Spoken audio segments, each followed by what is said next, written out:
KBHD here, and this is the one we've been waiting for. This is the one I told you to skip iPhone 8 for. This is the one that represents the future of Apple smartphones. This is iPhone 10. And while it doesn't say X anywhere on the front of the box, people are pretty much always going to call this one the X. I've just accepted that.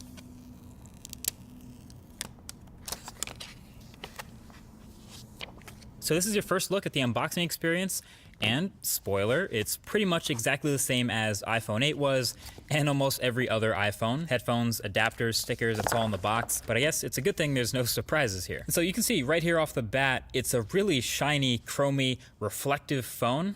This is the silver one, and you can see how shiny the sides are. The space gray one, though, is a bit more toned down. And so the only thing that was actually new during the setup of iPhone 10 is now you set up Face ID during things that are new about this thing.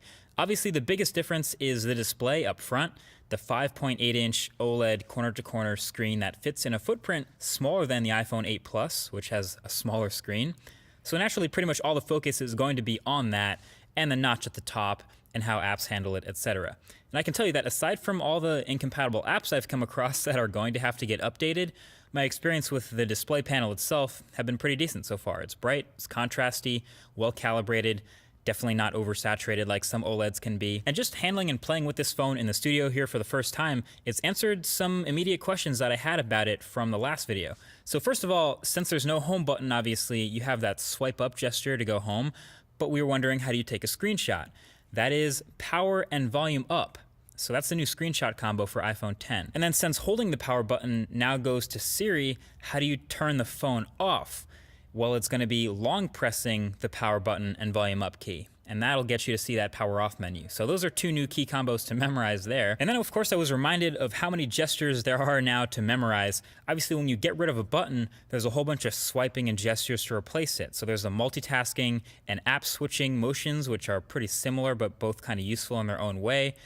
Depending on how you use the phone, really. That's on top of the screenshot and power off combos, plus long holding the power button for Siri and double pressing it for Apple Pay. But basically there's a lot going on, and if you're gonna make a phone that's all screen, obviously you have to be able to do it all without a lot of buttons.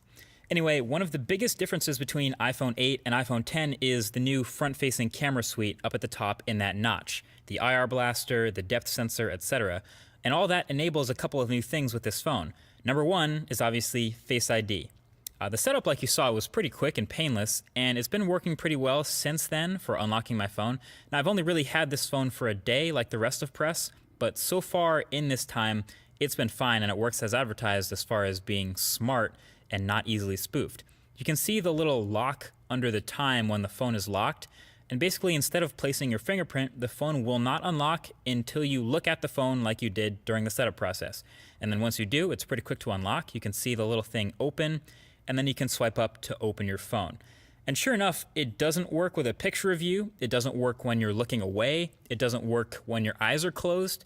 It just basically waits until it sees what it saw during that setup process, and then it's good to go. So no, your girl can't unlock your phone while you're asleep with your eyes closed, for those of you who are wondering that. I do have some further thoughts on this Face ID versus Touch ID though, so stay tuned for that in an upcoming video. And I do want to see if I can fool it with identical twins maybe, just out of curiosity.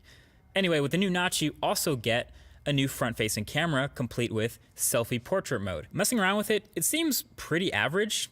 Interestingly enough, that Pixel 2 that I've been testing seemed way more like confident with the front-facing camera portraits than the iPhone 10. Now there's no doubt both of these will get better with time and software updates, but just from turning on portrait mode, switching the front-facing camera, and snapping a picture, these are the types of results you're gonna get. There's a pretty big difference between the two if you ask me, especially if you're looking at edges and hair and things like that. And sometimes the iPhone just didn't want to blur the background at all, just got really picky about the lighting.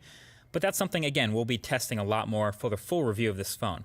Oh yeah, and the new front-facing camera suite will get you Animojis. So yeah, you can see in these Animojis, the physics of things moving around is actually pretty on point. So if you're into it, you can map your face to a cartoon animal head and send it to someone in iMessage. But you still can't edit tweets though. So overall, there's a lot to test with the iPhone 10 now that I have it in my hands finally. As a matter of fact, definitely leave your thoughts right below that like button with things you want to see in the full review. Most likely things like battery life,